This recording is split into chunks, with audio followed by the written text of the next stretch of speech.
Hello there, it's Carrie Rhodes here. Welcome back to the Trinity Stamps YouTube channel. Today I'm going to be making two 4-bar cards for you with some new products from our latest release. If you don't know what a 4-bar card is, it's a 5x7 piece of paper scored at 3.5. It's like a little note card or RSVP card.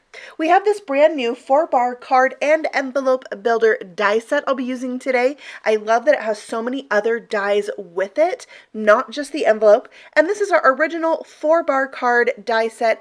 There are layering frames in here to put on your 4-bar sized cards. And we have some new stamps that are perfectly sized to fit on these cards. This is the Hugs and Kisses set designed by Love Dani Studio, as well as the Sunsational set also by Love Dani Studio. So let's jump into card number 1. I'm starting out with that Sunsational set. I'm inking it up with some Copic friendly black ink and stamping it onto some white paper with the help of my Misty and my pressure tool. Such a lovely combination. There it is, stamped and ready to go on one of those die cut frames. I am using some Copic markers to color today. I have YR16 here as my darkest color. I'm coloring up the bottom part of these letters. I'm actually going to use 4 different colors to color these out. I love using the Love Dani Studio stamp sets and coloring the lettering on them with different colors to give them an ombre look. I do that almost every time. I love her images so much. They are all inspirational and the words are included in the artwork. They're just super cute. So I am finishing this up with some YR12 at the very top, so kind of a yellowish orange, and I think it looks so fabulous. For the clouds, my darkest color is BG32, and I'm just going around the outer edge of this cloud in a circular motion to outline it, and then I'm going to soften out that and make that line a little bit wider with my BG11. I love this orange and kind of teal, light teal color combination. I brought in I used the same YR markers for the sun, but I brought in one other yellow marker, Y17, just to add a little touch more yellow to that sun. And then once the coloring was complete, I used my white gel pen to add some white accents or highlights to these images and letters, and I just love the way that looks and really helps it to pop. So cool. Also, you can see this has a stitched edge, so I used one of the dies from the 4-bar die set to give me this stitched edge. And speaking of edges, I'm going around the edge of this image, giving it a little bit of a shadow, helping it to pop off the paper with my N1 and N0 markers, a neutral gray, because I have kind of a warm color and a cool color on my image. So that's why I decided to go with the neutral gray around the edge instead of a warm or a cool color. And there it is, ready to go. So beautiful. Okay, so I also used the largest rectangle from the envelope set so that I had a layer that would go behind my stitched panel. Now I'm bringing out my metallic watercolors and splattering on some paint. This watercolor set happened to have a color that was very close to my background, so I chose that, and then I used the white color to splatter on top of this image for a lot of shimmer and shine, and I think this is just going to add that subtle extra detail to this that I'm going to love. Alright, I am taking a little scrap of ribbon there. You can see that orange it's kind of a houndstooth, and I'm going to wrap this around this panel and stick it to the back, and it's just a very tiny bit of ribbon that's actually going to show, but I just love the look of that little something textured peeking out from behind my card front. Now this panel is the exact size of my 4-bar card, which again is 3.5 by 5. And then this panel is a little bit smaller, so I mounted it on top with some foam squares so you can get kind of an extra little peek at that background. I'm adding in some rhinestones These are the best rhinestones. This is the Amber Glow. You can see there is an assortment, a rainbow of colors that these rhinestones come in. So any color you can imagine, and they're slightly translucent with an iridescent finish. So they're going to kind of pick up the color that's behind them, and since my background is white, they appear very light. But if you put these on an orange background, it's going to intensify that orange color, and still with that iridescent shine over the top. So they are gorgeous gems. All right, I wanted one more touch of shimmer and shine and glitter, so I brought in my diamond stickles and added that over the top of the 4 hearts on this card. And it was a perfect finishing touch. I think this image is really sensational. I think it's super cute, and I loved coloring it. It is so pretty, and you really could change this up and do lots of fun colors, even rainbow.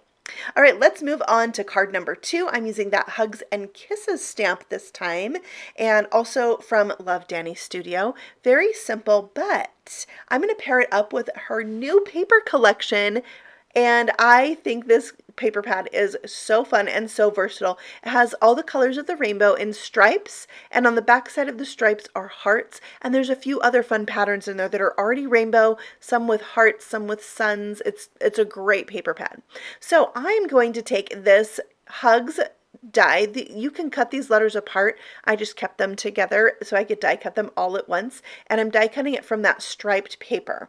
And then I have some kind of patterned paper letters I can put over the top of this image, because these letters and this word kisses from the envelope set perfectly fit onto this stamp set. So I'll do some paper piecing today. Even these little hearts I'm cutting from glitter paper will fit over the top. Now when I layered my letters onto my card to paper piece them, they were just a little busy to be side by side without some type of shadowing on them. So I did that with my I think it was N4, and I actually am going to go back and touch them up a little bit because I kind of like goofed and my marker moved, and so I'll touch them up, you'll see. But now I'm bringing in my N10 marker. I'm going to completely color in this word that says kisses, and it's going to create a shadow behind my die cut word. I don't know. I thought it was like going to be really cool to do that. So you could always do another die cut, but like that word's already there. So coloring it in one color was more of a challenge than I thought it would be. But I did it. It worked out really good. All right, so now I'm gluing the letters in place. You can see how they fit perfectly over that stamped image. I mean, exact. It's awesome. All right, there we have it. And you can see some of my little boo-boos there. Ugh. Oh well, I went with it, right? Now I am adding those hearts that I die cut from some white glitter paper.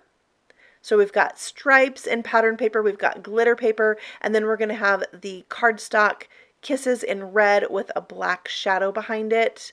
So what I just did was offset this a little bit to the right, so the black shadow shows a little bit on the left hand side of all the letters. It's looking good. I'm loving it. All right, so I came back in with my N2 marker and added shadowing to my letters this way, like the traditional way of coloring. It works so much better, and it kind of softened out some of my boo-boos. So now I am taking that largest die from the envelope and card builder set, and you'll notice that when it cuts out a rectangle, it actually puts a embossed line around the outer edge, which I think is so fabulous. So I stuck that down to my 4-bar card. I'm again mounting my card front panel with an obscene amount of foam squares because that's how I roll.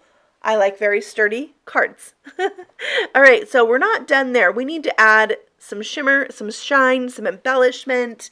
I am taking these black licorice hearts. I'm going to put one of the tiniest hearts in each of the 4 corners just to kind of tack it down. And they are just so cute. There's also a rainbow of colors in these jelly hearts, including clear and white, and some of them are somewhat translucent. So they are really cool. And you can use them for all kinds of cards.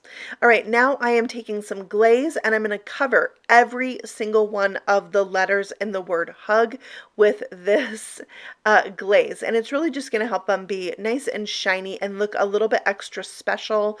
I love that we have the die set to die cut these, so I can just mix and match and play with different textures on my letters. And you wouldn't even have to have the die set to go with this. And if you only had the envelope die set, you can use these dies without the stamp. So lots of versatility there.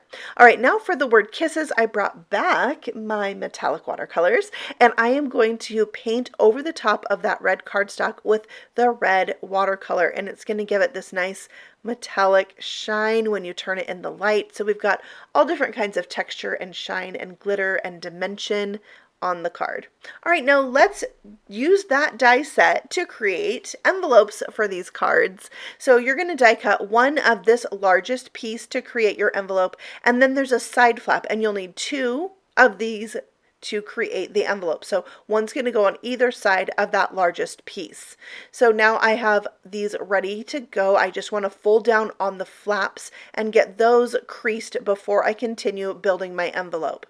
So all four of the crease lines, pretty simple, quick and easy to do. Then we're going to use some double stick tape to put this together. But if you would like a window in your envelope, which I'm going to do because it's fun, you can use these dies to create a window. So I'm using the smallest die here, and again, save that piece that you die cut out to put right on a 4-bar card because it has that nice embossed edge around it. All right, so on the back side, I am adding a piece of window sheet. It's going to make this envelope more sturdy and protect my card that's inside. I am going to put a little Scotch tape at the top so that when I put my card in, it doesn't accidentally catch on that window. All right, now I have my double stick tape, and I can put that on these flaps that will go on the side of my envelope. I also put a little bit of glue. That's going to ensure that it adheres really well, but it's also going to give me a little bit of wiggle time so that I can line up that edge of the creased line with the edge of the envelope, and I can wiggle it around if I don't get it right on the first placement. Once you have the side flaps on, you're going to fold those into the center. Now, this 1/4 of an inch score tape or double-sided tape was a little bit too wide when I folded these together. So some of that tape actually showed, and I had to do some card surgery to remove it with my little adhesive eraser and scratched it off, and it all worked out in the end, but yeah, it wasn't pretty for a little bit. All right, you just fold up the bottom flap and adhere that in place to seal up this envelope. And you can see now I have a cute little window. Now this card most likely should be hand delivered because of the window, but you maybe could stick a label on it and put some extra postage on it. Okay, now for the red envelope for card number 2, I am using the scalloped frame. Now, this scallop frame is a little deceiving. It's actually only going to cut a rectangle out and then give you the scalloped frame. So I die cut this again from some black glitter paper so I could inlay this and have a glittered scalloped frame. It'll go right like that. Then I can save this cutout piece and put it in the red frame, and now I've got another piece ready to go for another 4-bar card. All right, I added the window sheet to the back of my envelope and then flipped it over, and I can glue down that black glittered frame right to that window sheet, and I've got a nice inlaid frame on this envelope. I think it's so very cute. A little extra detail there. So again, you just want to add your side panels to your envelope. I like to put the top down onto the flap and line it up with that score line. So these envelopes are super duper easy to make. Very quick and easy. It takes one sheet of 8.5 by 11 cardstock, but you actually will have some left over so you can save for die cutting other things. So there I am putting the sides together and then the bottom, and I've got my cute little envelope with a window ready to go for my card. All right, so at the end, once all the things are dry on my cards, you'll see what the cards look like inside the envelope. So here's that Hugs and Kisses card, dry, ready to be sent off. And I just love all the shine on this card. It's hard to capture on video, but there's so much shine from that glaze and the watercolor and the glitter paper. It's such a pretty card. And this one too, you can really see the glitter in this picture from that diamond stickles on the hearts, and the splatter looks really good when you turn this card in the light. So those are 4-bar cards. Remember, it's a 5x7 piece of paper scored at 3.5, also called an RSVP sized card. So there you go, some fun new things from Trinity Stamps. If you'd like more inspiration, be sure to check us out on Instagram and Facebook too. I'll see you all on the next video. Happy stamping! Bye!